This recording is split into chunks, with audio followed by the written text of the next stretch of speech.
Bismillahirrahmanirrahim.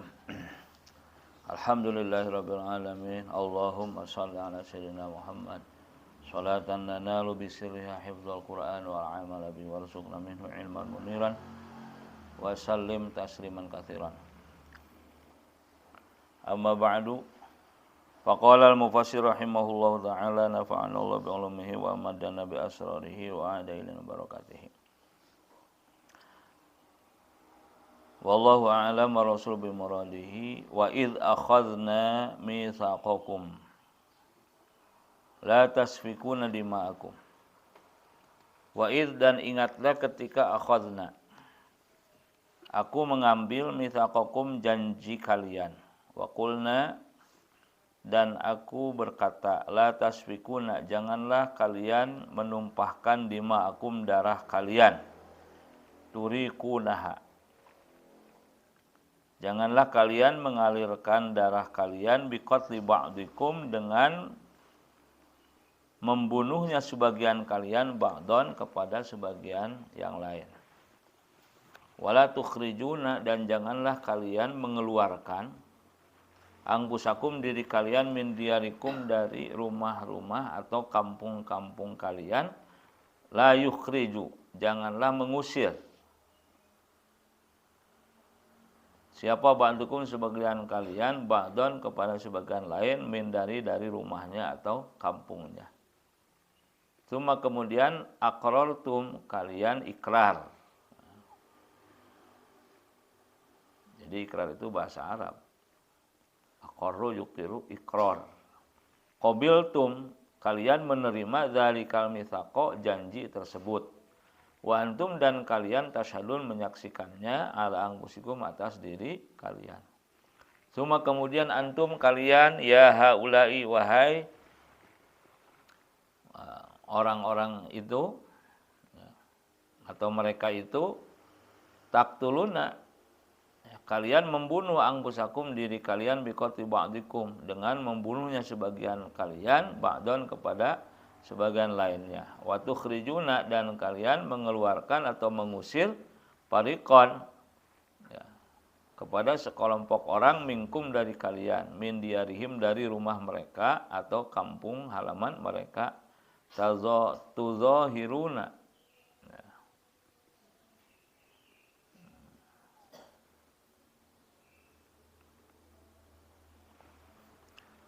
kalian, ya, saling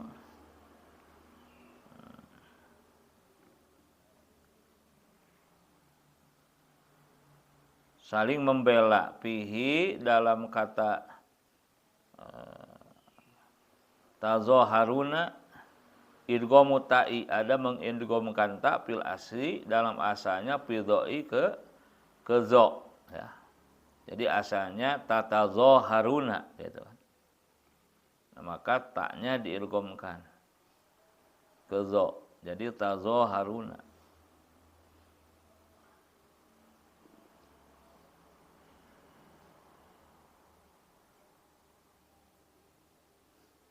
Wa fi qiraatin, dan di dalam satu qiraah, bitakhfifi, dengan takhfif,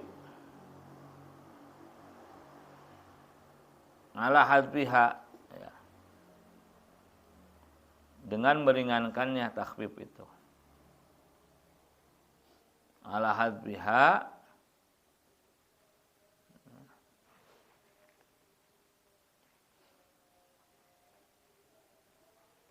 di atas membuang taknya yang kedua.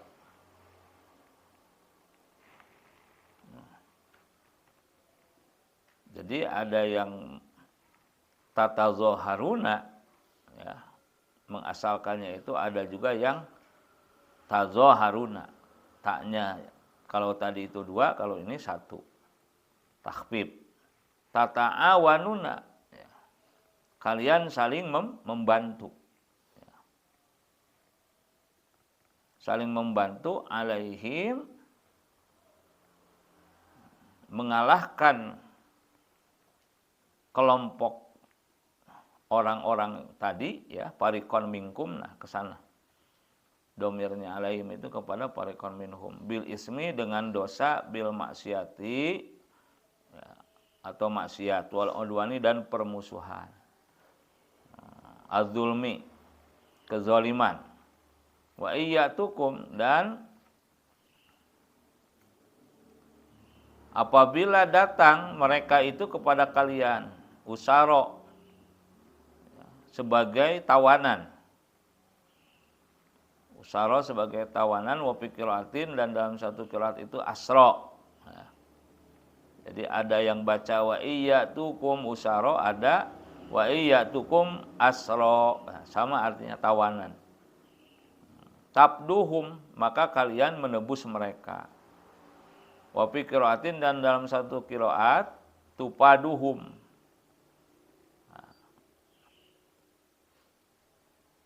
Wa iyyatukum usara tabduhum. Nah, kalau Qur'annya itu wa iyyatukum usara tupaduhum ya. Artinya sama. Tabduhum tupaduhum itu tungqiduhum. Nah, kalian menyelamatkan mereka minal asri, dari tawanannya, bil mali, dengan harta. Ya ditebus itu. Biar enggak ditahan, ngeluarin harta, ngeluarin duit. Au ghairihi, atau dengan selain harta. Bisa saja dengan jabatan, bisa saja dengan kedudukan, atau apapun itu. Wahwa, dan tebusan tersebut ya, mimma adalah bagian uhida yang telah dijanjikan ilahim kepada mereka. Ya, uhida yang telah dijanjikan ilahim kepada mereka. Wahwa, dan keadaannya ay asya'nu ya, itu dhamir sya'an aja. Keadaannya tadi itu apa? Tebusan muharramun adalah diharamkan alaikum atas kalian. Jadi sebetulnya menebus hukuman dengan harta itu haram ya. Jual beli hukum nanti.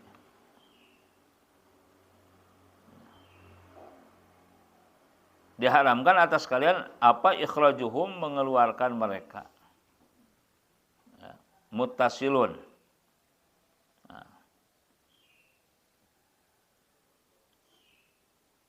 Kalimat barusan nyambung ya, mutasilun itu nyambung biqaulihi dengan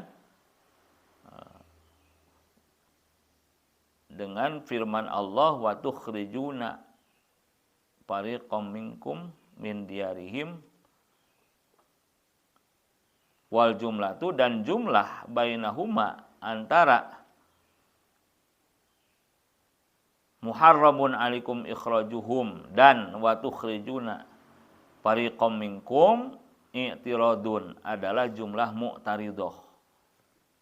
Sebagaimana saya sampaikan, jumlah mu'taridah itu artinya jumlah kata-kata atau kalimat untuk apa? Membelokkan ya, membelokkan substansinya gitu. Tapi nanti kembali lagi gitu. Itu jumlah mu'taridah.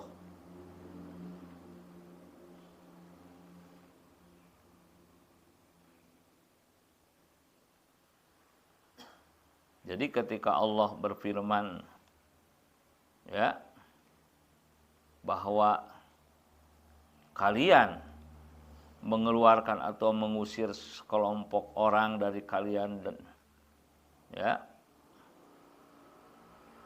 untuk meninggalkan rumahnya, kampung halamannya. Nah, itu nyambung kepada nanti wa huwa muharramun alaikum. Nah, keadaan seperti itu diharamkan atas kalian. Nah, di antara dua kata itu, ya, atau kalau kepada Allah ya dua firman itu, nah ada jumlah mu'taridah, yaitu tadzaharuna alaihim bil itsmi wal udwan. Ya, bahwa kalian saling membela, saling membantu, saling mendukung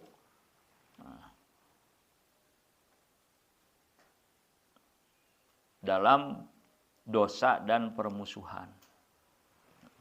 Gitu kan?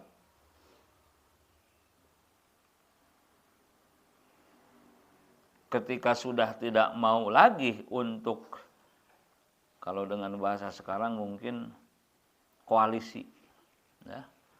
Kalau tidak mau lagi untuk koalisi, bergabung, saling bahu-membahu dalam dosa dan permusuhan tadi, ya akhirnya diusir.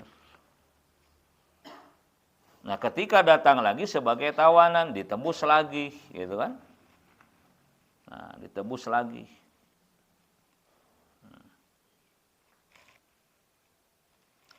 Kama hurrima, ya, kama sebagaimana hurrima diharamkannya apa tarkul fidai, meninggalkan tebusan itu, wakanat dan adalah Quraidzatu Bani Quraidzah halapul ausa, ya.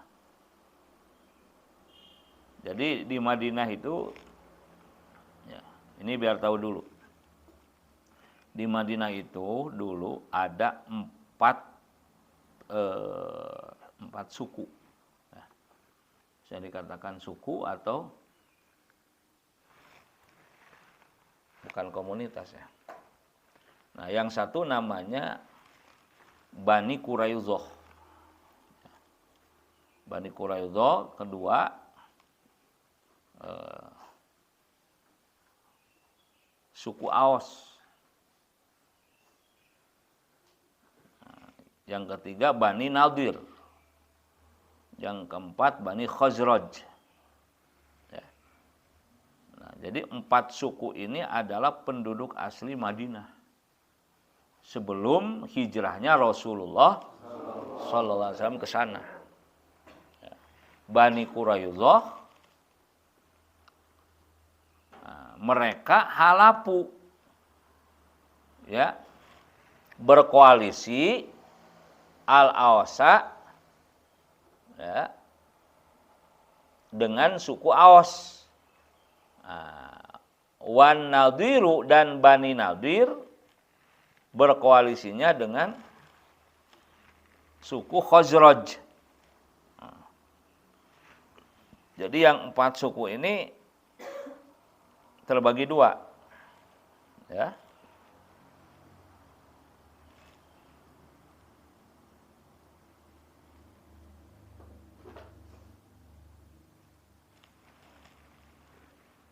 Quraidzah dengan Aus, Nadir dengan Khazraj.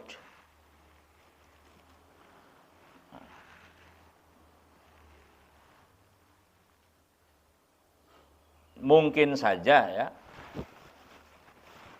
ini bisa dilihat dalam kitab-kitab tarikh atau buku sejarah.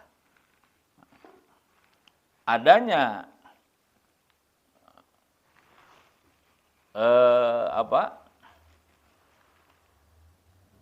pemisah antara dua kelompok ini, ya, dari sebab akidahnya yang berbeda. Nah, Quraidzah dan Aus itu Yahudi, sedangkan Bani Nadir dan Khazraj itu Nasrani. Ya. Nah, sehingga ini konflik terus. Ya, dua kelompok ini konflik terus. Perang terus. Sampai akhirnya para pemuka dari keempat suku ini mengirim utusan kemana? Ke Mekah. kepada Rasulullah sallallahu alaihi wasallam agar beliau mau menjadi juru perdamaian di antara mereka. Ya. Jadi Quraisyah dengan Aus, Dadir dengan Khazraj ini perang terus.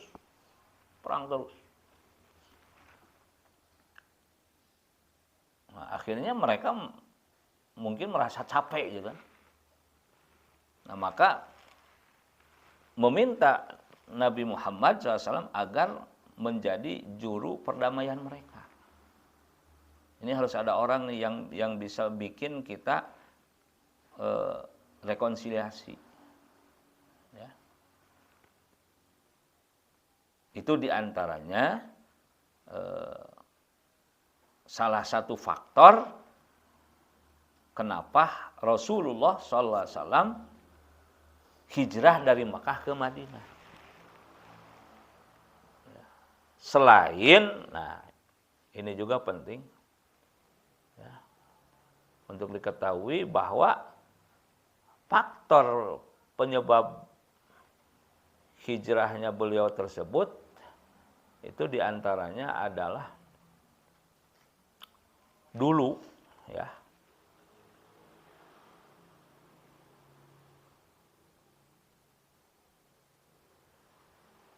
dulu itu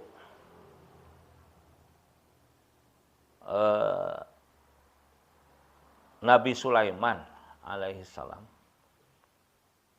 konon pernah berkeliling dunia lah mungkin. Nah, termasuk pernah singgah di Madinah. Waktu itu namanya belum Madinah. Ya.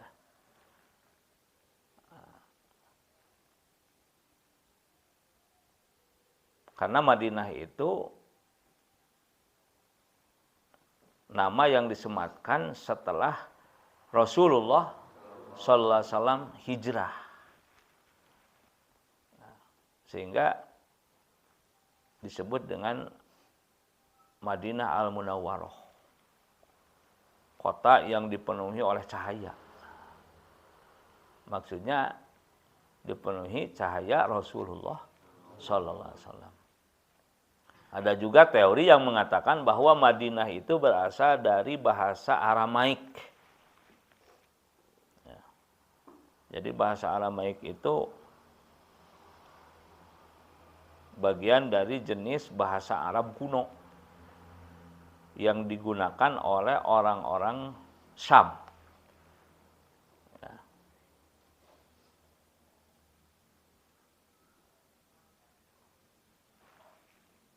Katanya ya,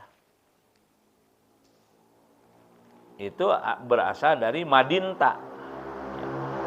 Kata Madinah itu. Nah, dalam bahasa Aramaiknya itu ya, asal katanya ada Madinta yang berarti kota Nabi. Nah, artinya ya, sebelum hijrah Nabi, bahkan sebelum lahirnya Nabi Muhammad sallallahu alaihi wasallam itu sudah ada bocoran dari Allah dalam kitab-kitab sucinya terdahulu bahwa ada sebuah kota yang nanti akan menjadi tempat tinggalnya seorang nabi. Dan itu adalah nabi yang terakhir. Maksudnya Rasulullah Muhammad sallallahu alaihi wasallam. Nah, Nabi Sulaiman alaihissalam ketika singgah dalam keliling dunianya di tempat itu yang mungkin masih berupa padang pasir yang tandus, yang kosong, belum ada seorang pun ya manusia tinggal di sana. Tahu bahwa tempat ini nanti adalah tempatnya Nabi terakhir. Nah, disampaikan kepada para pengikutnya Nabi Sulaiman AS waktu itu, sehingga di antara mereka ada yang ingin ya menyaksikan kebenaran yang disampaikan atau diberitakan oleh Nabi Sulaiman AS tersebut. Sampai pada akhirnya dia minta tinggal di situ. Nah, mungkin dia orang pertama yang tinggal di situ. Sampai akhirnya dikenal dengan nama Yasrib. Ya, sebelum Madinah itu kan. Yasrib. Nah, tapi karena jaraknya, ya, masa antara Nabi Sulaiman alaihissalam dengan Nabi Muhammad SAW ini kan jauh. Ya. Berapa ratus tahun atau mungkin juga sampai 1000 tahun lebih. Ya, kita tahu dalam catatan historinya atau sejarahnya, jarak Nabi Muhammad dengan Nabi Isa saja itu hampir 400 tahun.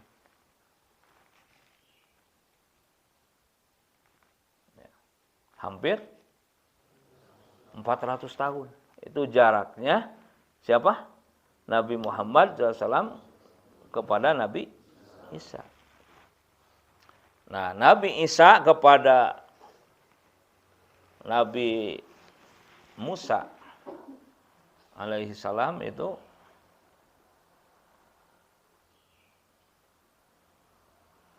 ratusan tahun juga.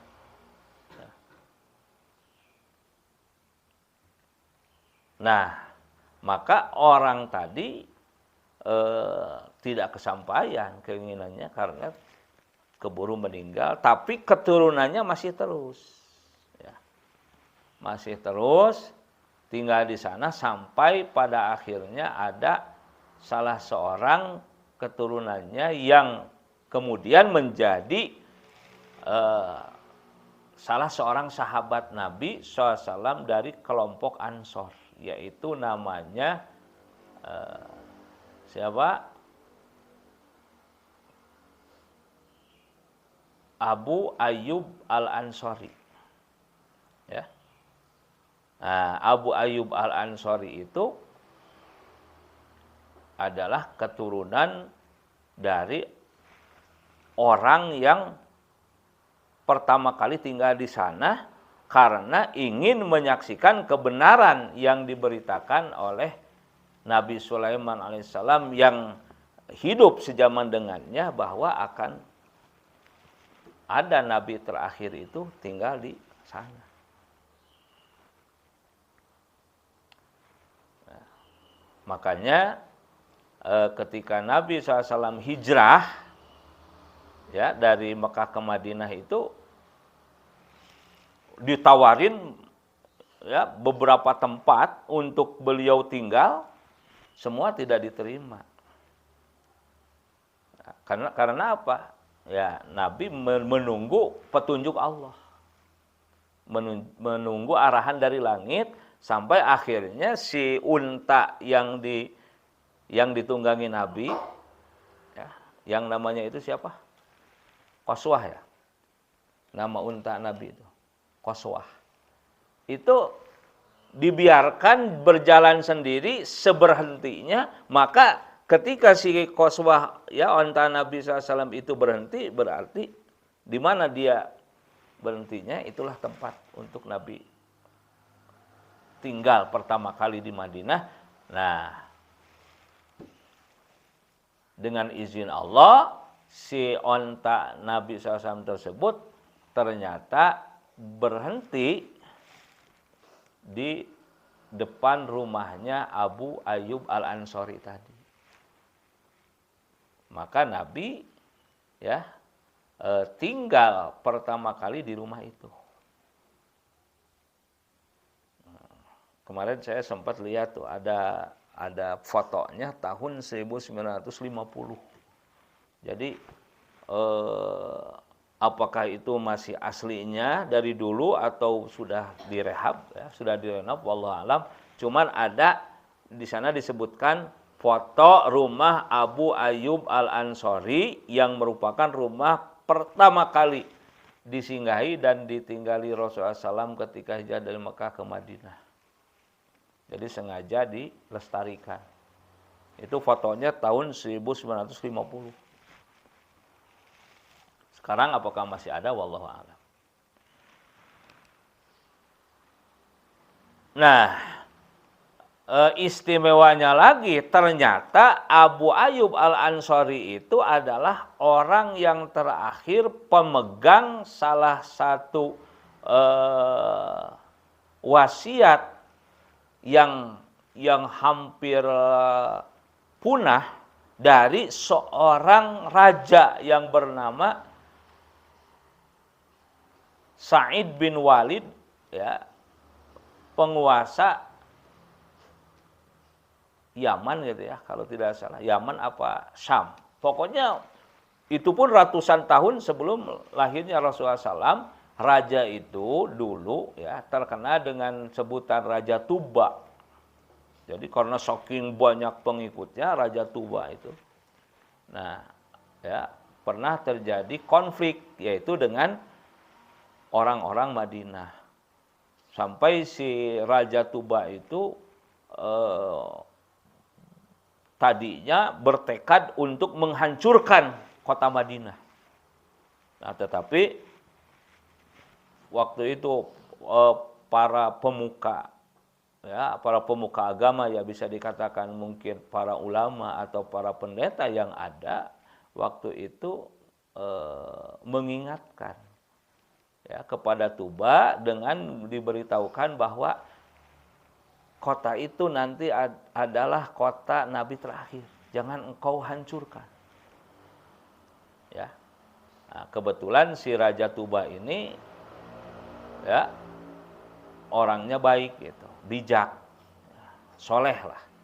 Bahkan ada riwayat mengatakan Raja Tuba itu Muslim juga. Muslim sebelum lahir Nabi. Nah, kamu nggak usah bingung kenapa ada Muslim sebelum lahir Nabi. Ya karena semua Nabi itu Muslim. Jadi awas jangan salah. Ya.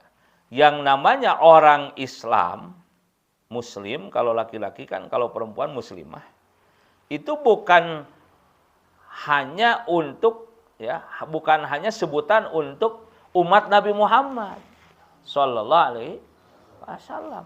Tapi umat Nabi Isa pun yang setia kepada Nabi Isa, yang benar-benar mengikuti akidah Nabi Isa, tentunya beriman kepada Allah, ya, memegang la ilaha illallah, dan kepada Nabi Isa mengakuinya sebagai Nabi dan Rasul Allah, bukan Tuhan, itu pun Muslim. Mereka pun agamanya Islam. Awas jangan salah. Pengikut Nabi Musa pun Islam. Ya.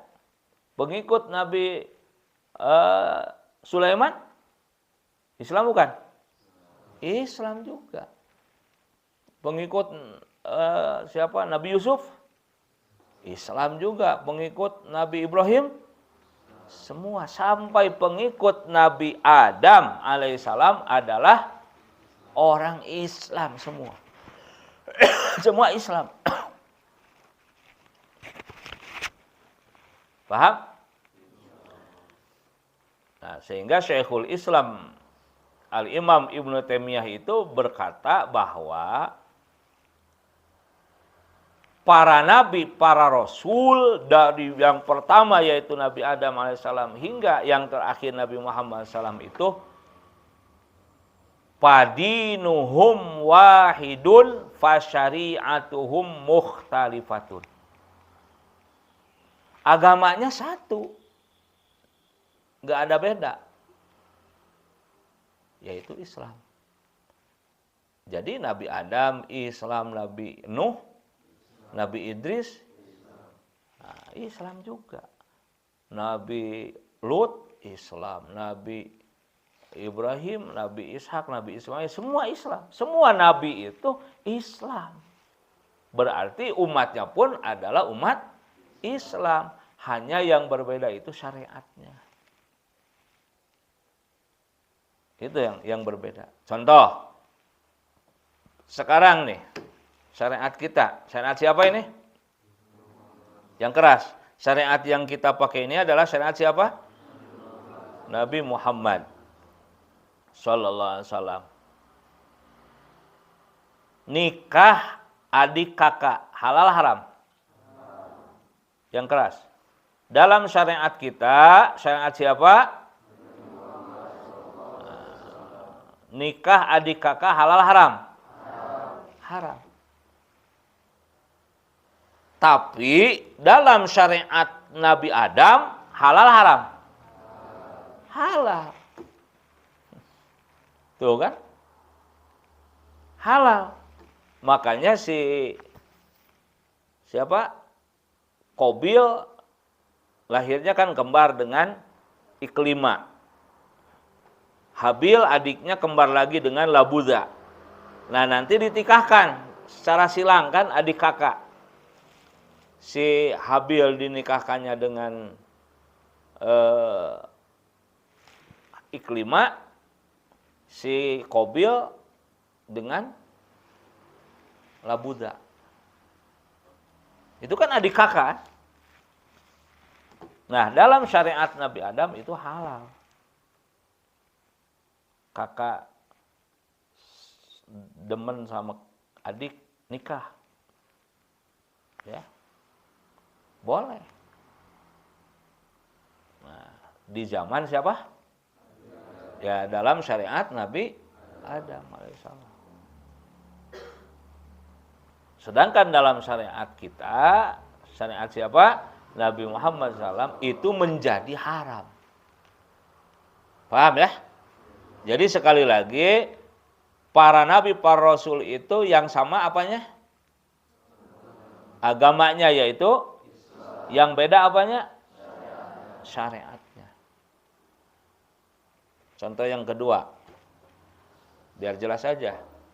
Taubat di zaman Nabi Musa itu mau dosa apapun, taubatnya harus dibunuh. Nah, sedangkan di zaman kita syariat Nabi Muhammad SAW malah nggak boleh seperti itu.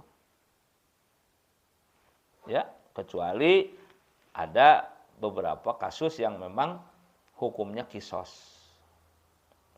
membunuh dengan sengaja, gitu kan. Nah, di luar itu, ya, dan itu pun melalui proses yang tidak gampang, ya, harus dibuktikan dulu, ya, harus ada saksinya juga yang terpercaya, baru diterapkan. Dalam syariat kita Nabi Muhammad SAW justru yang namanya pembunuhan itu adalah sangat dilarang, termasuk dosa besar.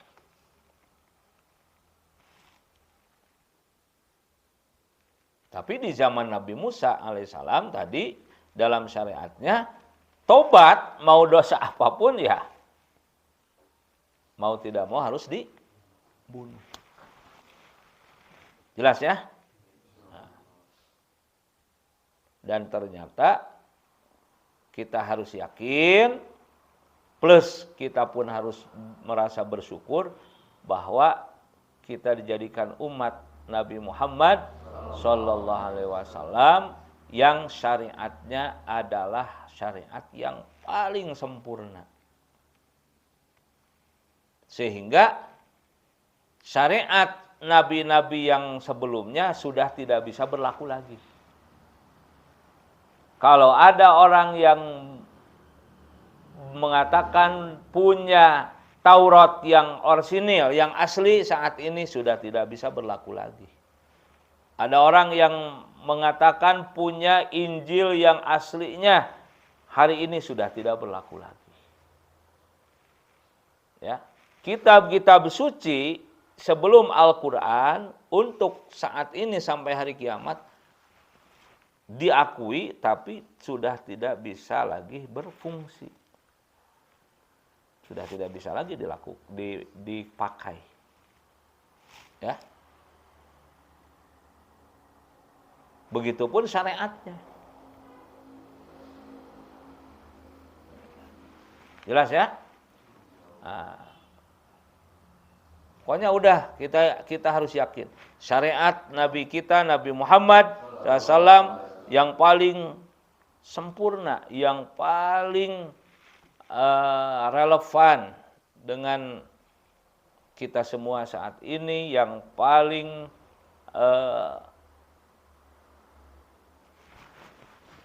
cocok ya.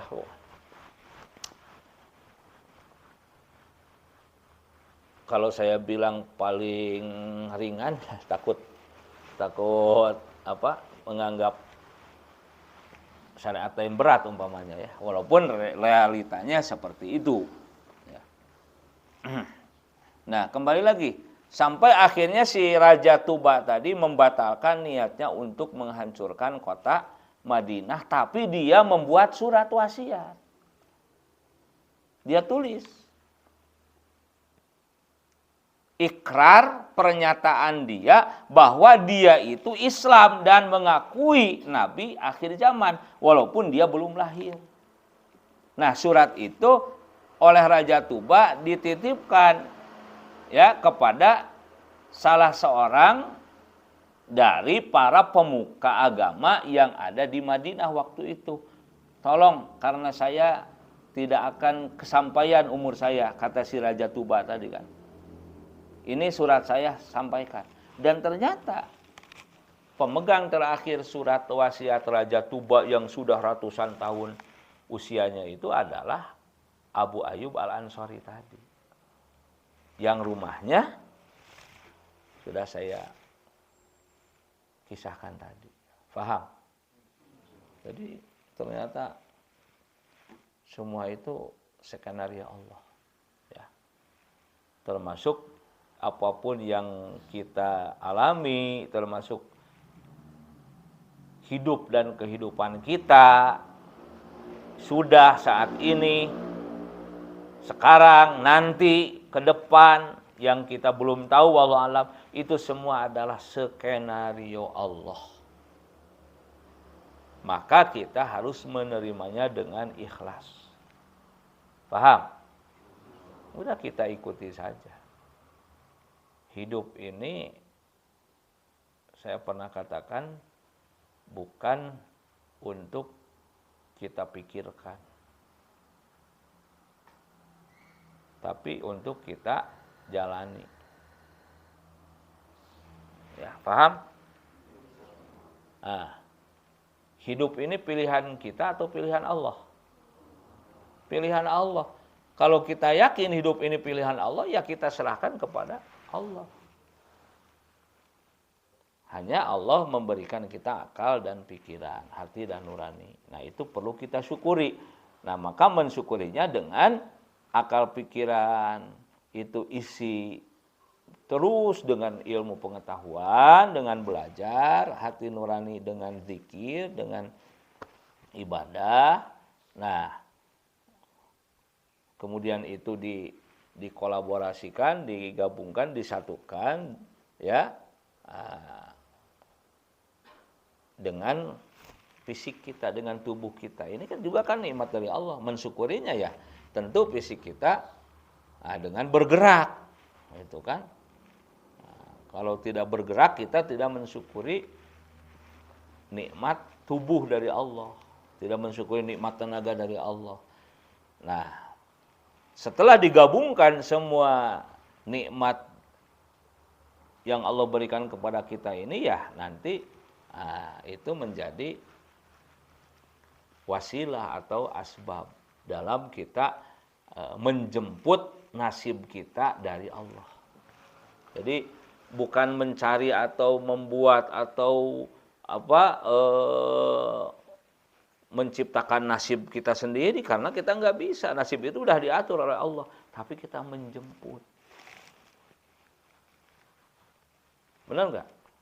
Kita menjemput nasib kita. Gitu. Nah, menjemputnya dengan dua, yaitu apa? Doa dan usaha. Pokoknya nih, nasib kita nanti itu sebagai ulama. Nah, berdoa kepada Allah, minta ilmu yang barokah, yang manfaat. Dan berusaha apa? Belajar. Ada yang nasibnya sebagai nanti itu pejabat. Nah, berdoa, minta kepada Allah untuk diberi tempat yang terpuji atau derajat yang tinggi, dan berusaha apa? Ya sama, itu juga belajar kan terus. Semua posisi itu, mau jadi ulama, mau jadi penguasa, ya, pejabat, pengusaha umpamanya, ya. Nah, itu awalnya dari ilmu kan. Makanya man arada dunya fa alaihi bil ilmi wa man arada akhirah fa alaihi bil ilmi. Ingin dunia dengan ilmunya, ingin akhirat dengan ilmu, ingin dunia akhirat juga dengan ilmunya. Jadi semua berasal dari ilmunya tadi. Nah, kalian semua di sini kan nasibnya kan nanti beda-beda kan. Tidak akan, ya wallahu alam, apakah semuanya nanti jadi ulama akhirat, ya, ulama dunia akhirat. Nah, atau mungkin sebagian ada yang jadi ulama, sebagian ada yang jadi pejabat yang soleh, jadi penguasa, ada yang jadi pengusaha, ada yang jadi umpamanya teknokrat, ya, teknokrat, birokrat, aparat, advokat, siapa tahu jadi advokat, jadi pengacara. Nah, itu wallahu alam. Nah, cuman kita berdoa. Nah, makanya doa-doa yang kita baca semua itu dalam mujahadah setiap pada maghrib, pada subuh itu adalah untuk menjemput nasib kita dunia akhirat. Mau jadi apapun kita, nasibnya nanti, yang penting mudah-mudahan yang diridhoi Allah, yang ada dalam rahmat barokah serta mendapat maghfirah ampunan Allah, juga syafaat Rasulullah sallallahu alaihi wasallam. Ya, dengan kata lain, jadi apapun kita, ya, yang penting bahagia, mulia, selamat dunia akhirat. Itu aja udah. Betul enggak? Ala hadirin ya wa qul nabi siril Fatihah. A'udzubillahi minasyaitonir rajim. Bismillahirrahmanirrahim. Alhamdulillahirabbil alamin. Arrahmanir rahim maliki yaumiddin. Iyyaka na'budu wa iyyaka nasta'in. Ihdinas siratal mustaqim. Shiratal ladzina an'amta 'alaihim ghairil maghdubi 'alaihim waladdallin. Amin ya Allah rabbal alamin. Nah, kita lanjutkan. Wakanat, dan adalah Quraidatu, Bani Quraidah, halafu, ya, mereka itu berkoalisi, ya, bersahabat al-Ausa dengan suku Aus, wan Nadiru, dan Bani Nadir al-Khazraja bersama Khazraj. Pakana, dan adalah kulu parikin, setiap kelompok, yuqatilu, memerangi, ma'ahul apaihi, beserta simpatisan, ya, beserta simpatisan atau koalisinya. Jadi kalau Quraidah perang dibantu Aus, begitupun Aus perang dibantu Quraidah, Nadir dibantu Khazraj, Khazraj dibantu Nadir. Nah, seperti itu. Ya. Wa yukhribu, dan meluluh lantakan, menghancurkan diarahum, rumah mereka. Wa yukhrijuhum, dan mengeluarkan atau mengusir mereka. Faida usru. Faida, maka apabila usru, mereka ditawan, paduhum, maka simpatisannya menebus mereka. Jadi kalau ada suku Aus ditawan, nah ditebus, ya, ditebus oleh Quraidah. Begitupun kalau Quraidah yang ditawan, nah yang menebusnya adalah Aus. Seperti itu. Jadi bahu membahu, ya, paduhum. Wakanu, dan adalah mereka idza su'ilu, apabila ditanya nih, lima tuqatilunahum, ya, lima tuqatilun, kenapa kalian memerangi mereka, watabdunahum, dan menebus mereka. Qalu, mereka menjawab, umirna, kami telah diperintahkan bil fidai, dengan tebusannya, ya, fayuqalu maka dikatakan falimatu qatilunahum, kemudian kenapa kalian memerangi mereka? Fayaquluna maka mereka menjawab hayaan, karena malu. Karena malu antastadzilla, untuk terhinakan, ya, antastadzilla untuk terhinakan siapa? Khulafauna, simpatisan atau koalisi kami, ya. Jadi mereka saling menebus itu ya untuk menjaga image mereka lah, seperti itu ya, menjaga gengsi mereka. Jadi kalau ada simpatisannya yang ditawan, tidak segera ditebus, ya, itu mereka merasa terhina. Begitupun kalau simpatisan diperangi, mereka tidak ikut membantu, ya, untuk memerangi, itu mereka merasa terhina. Apalagi kalau sampai umpamanya suku Aws kalah, Quraidah ini merasa terhina. Ya, paham? Ketika Khazraj kalah, Bani Nadir juga merasa terhina karena koalisinya itu. Ya. Qala Ta'ala, berfirman Allah Ta'ala, apa tuh minuna? Ya. Apakah maka kalian beriman bi ba'dil kitabi, dengan sebagian kitab suci? Ya. Dengan sebagian kitab suci, wahwa, dan sebagian kitab suci itu al-fidau adalah tentang tebusannya, ya, al-fidau tentang apa? Tebusannya, watak puruna, dan kalian kafir bibadin dengan sebagian dari Alkitab itu, wahwa, dan sebagian dari Alkitab itu tarkul qatli, meninggalkan membunuh, wal ikhraji, dan mengusir, ya, tarkul qatli wal ikhraji, meninggalkan membunuh dan mengusir, wal mudhaharati, serta saling membela atau berkoalisi, ya, mudhaharah itu berkoalisi.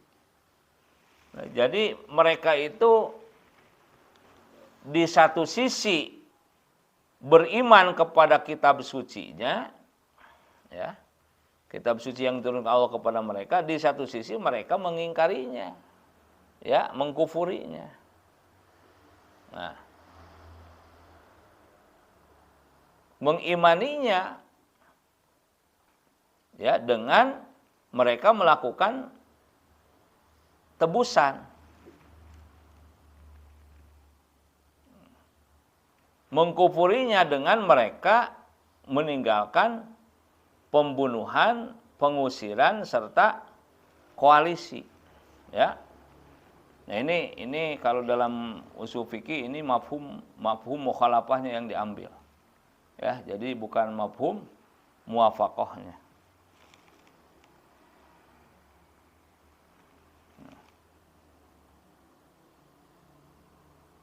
Mereka kan saling membunuh, mereka saling mengusir, mereka berkoalisi.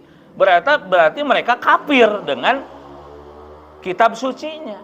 Paham nggak? Paham nggak? Nah, coba jangan bingung kamu.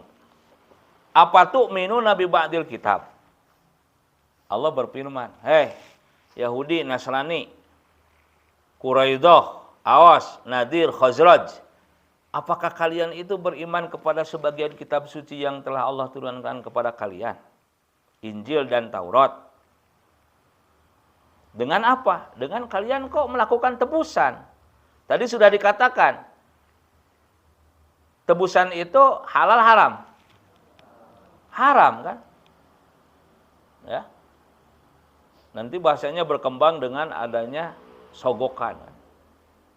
Nah, karena berpotensi nanti jual beli hukum. Itu kan haram. Nah, sedangkan oleh mereka itu malah dilakukan. Gitu kan?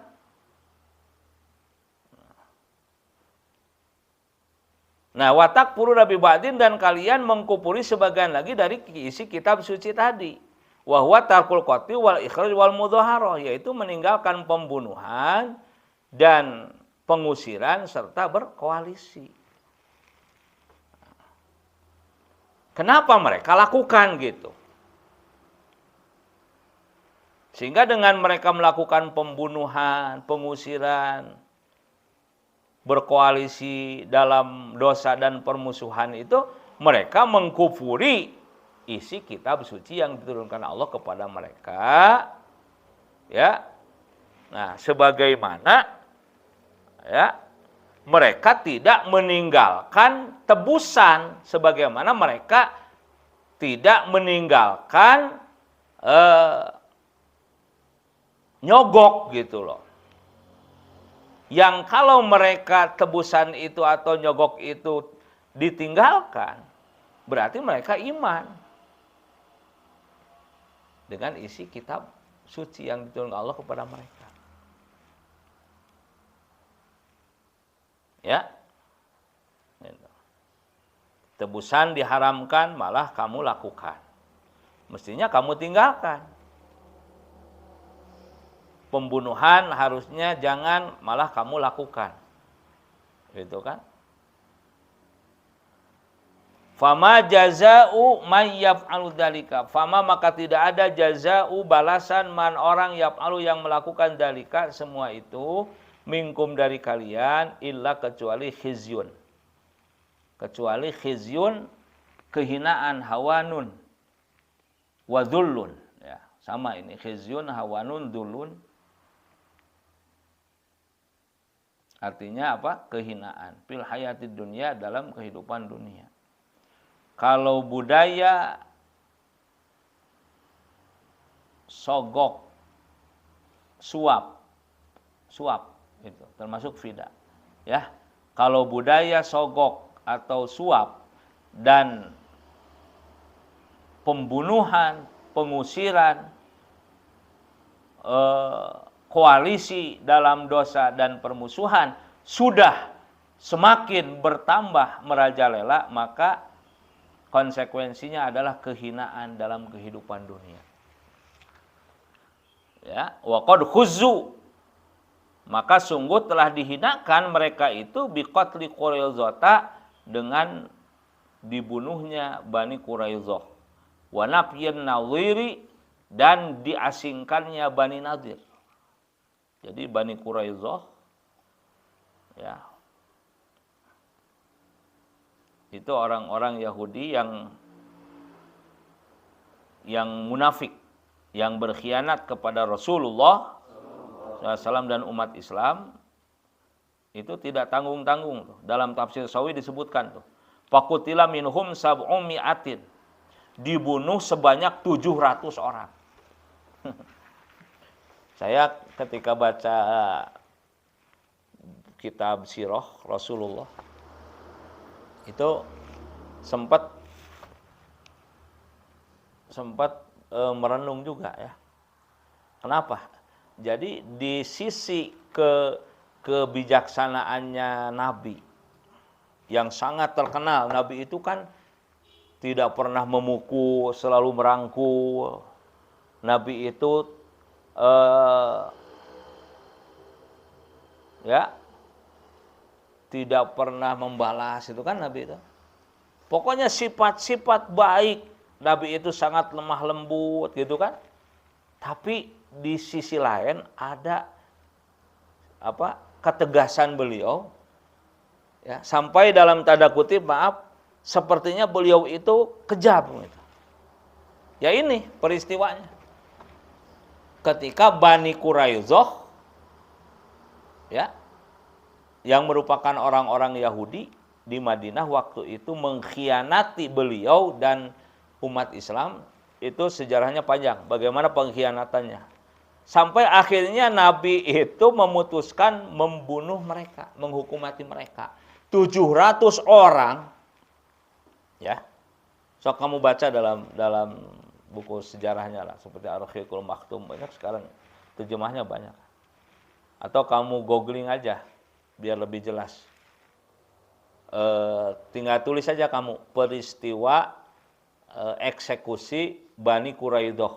Nah, nanti langsung berat ada 700 orang itu disuruh berdiri, ya, berjajar di Madinah waktu itu setelah digali parit. Jadi Nabi musyawarah nih dengan para sahabat. Gimana nih kita mensikapi pengkhianatan yang dilakukan oleh Bani Quraidah? Nah, maka Nabi menyerahkan lagi kepada para sahabat, di antaranya ada yang diminta menjadi pemutusnya atau hakimnya itu Sa'ad bin Mu'adz. Maka Sa'ad bin Mu'adz berpendapat, wah ini sudah tidak bisa ditolerir, ini mesti dibunuh. Akhirnya Nabi setuju, ya udah, bantai aja. Coba bayangkan, ya, digali itu parit untuk pembantaian, untuk eksekusi, bukan pembantaian, karena ini sepertinya kejam atau sepertinya sadis itu ya. Padahal tidak. Nah, untuk mengeksekusi 700 orang, coba bayangkan. Dijajarkan itu 700 orang, suruh berdiri, terus suruh jongkok. Setelah itu dipenggal semua. Termasuk eksekutornya itu adalah sahabat sekaligus mantunya Nabi sendiri, yaitu Sayyidina Ali. Insyaallah.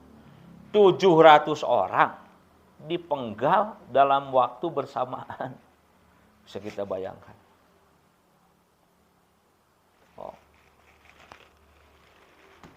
Mungkin yang dijadikan di antara peluru musuh Islam untuk untuk memviralkan bahwa Islam itu sadis, bahwa Islam itu pembunuh, teroris, mungkin dari sana juga, dari peristiwa itu, tanpa secara utuh diceritakan bagaimana kisahnya, gitu kan. Memang dalam Islam ada dibolehkan membunuh seperti tadi, tetapi dengan syarat dan ketentuan yang berlaku. Tidak bisa begitu saja. Termasuk eksekusi 700 orang Bani Quraidah, Yahudi yang berkhianat kepada Nabi dan umat Islam waktu itu di Madinah. Dalam waktu bersamaan mereka dipenggal. Saya sempat berenung. Jadi Nabi pun ada sisi sangat penyayangnya, sangat lemah lembutnya. Tapi di satu sisi juga ada Nabi itu sangat tegas sampai sepertinya Nabi itu tega gitu kan. Ya kalau pada porsinya ya mungkin nggak apa-apa. Ada saatnya santun, ya, bicara ramah. Ada saatnya marah, bicara kasar, gitu kan? Itu tergantung porsinya kan. Nah, yang penting jelas alasannya. Ini patut untuk lembut, ngomongnya harus ramah, ya karena ada alasannya. Tapi sewaktu-waktu perlu juga nih saya ngomong kasar. Saya marah nih, karena tentu juga ada penyebabnya. Paham? Nah, kalau tidak ada penyebabnya, nah itu yang nggak boleh. Nabi pun demikian. Ya, bukan sekali Nabi melarang pembunuhan, melarang pertumpahan darah. Tapi ada juga saatnya Nabi malah melakukannya seperti itu. Sedikit lagi, ya, Bani Quraidah dibunuh, ya, dihukum mati, maksudnya Bani Nadir dibuang, diasingkan ila Syam, ke negeri Syam. Wa darbil jizyati, dan diterapkannya pajak. Nah, jadi diterapkannya pajak itu sebetulnya adalah untuk orang-orang kafir atau non-muslim yang hidup di antara orang Islam atau di negara yang mayoritas Islam, agar mereka dilindungi. Paham? dalam Islam ada pajak enggak? Enggak ada. Bahasa Arabnya pajak apa? Jangan salah. Jizyah. Apa? Ya. Bahasa Arabnya pajak itu jizyah. Tidak ada dalam Islam. Yang ada itu zakat. Ya. Nah, zakat untuk orang Islam, jizyah untuk non-muslim. Gitu. Nah, yang kacau itu jizyah diterapkan untuk orang Islam. Semua harus pakai pajak. Nah, itu yang salah. Ya, zakat umat Islam juga yang sadar, tapi kebanyakan malah zakat tidak dianjurkan. Padahal pemerintah ini ya memaksa para orang kaya di Indonesia untuk zakat itu boleh. Ayatnya kan khudz min amwalihim shadaqatan. Api amar kan, ambil dari mereka sedekahnya, maksudnya zakat. Ya. Jadi kenapa ya nggak diterapkan wajib zakat gitu? Bikin tim khusus untuk mendatangi orang-orang kaya agar mau berzakat. Kenapa ya tidak seperti itu? Ya karena mereka yang kaya, gitu kan. Mereka sendiri yang kaya. Gitu. Nah, kalau pajak kan semua kena juga. Wa yaumal qiyamati, dan pada hari kiamat yuraduna, mereka akan dikembalikan ila asyadil azab, kepada siksaan yang paling dahsyat, yang paling berat, ya. Wa mallahu, dan tidak ada Allah itu bighafilin, lupa. Tidak ada Allah itu, tidak mungkin Allah lupa bighafilin amma ta'malun, dari segala yang kalian perbuat, bil ya'i, dengan ya, amma ya'malun, dari segala yang mereka perbuat, wata dan ta. Kalau pakai ya mereka, ta'malun, ya'malun. Kalau pakai ta kalian, ta'malun. Ya, paham? Ulaika, orang-orang itu, alladzina, adalah orang-orang ishtarawu, yang telah membeli al-hayatad dunya, kehidupan dunia, bil akhirati, dengan akhirat, bi an asaruha, dengan bahwa mereka lebih memilih dunia alaiha, daripada akhirat. Fala yukhaffafu, maka tidaklah akan diringankan, anhum, dari mereka, apal azabu, siksanya, wala, dan tidak ada hum, mereka, yungsorun, akan ditolong, yumnauna, akan dihalangi mereka itu, minhu, dari azabnya, ya. Wallahu a'lam bishawab. Sedikit tentang tadi riswah atau fida tadi, tembusan atau suap, ya. Ada teori nih, berdasarkan peristiwa atau kisah ketika,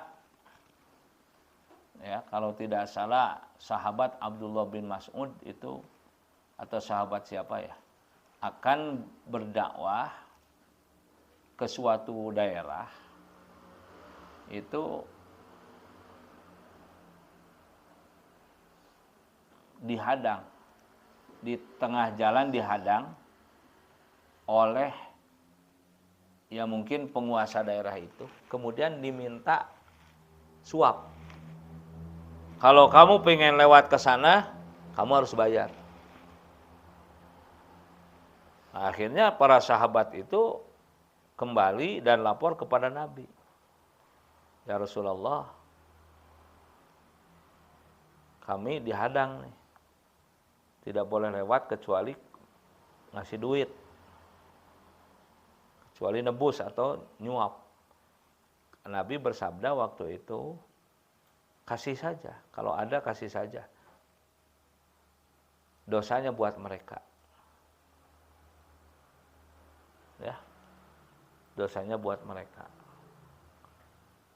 Tapi kalian tidak berdosa. Nah, makanya seperti kita, ya, mohon maaf gitu ya, mengalami peristiwa seperti itu, ya, ya, maka mengambil dasar dengan kisah tadi. Daripada tujuan kita terhambat, yang mana tujuan kita baik, ya, maka nggak apa-apa. Kalau memang mampu, kita kasih tebusan atau apa namanya itulah, ya, sogok atau suap. Yang dosa ya mereka.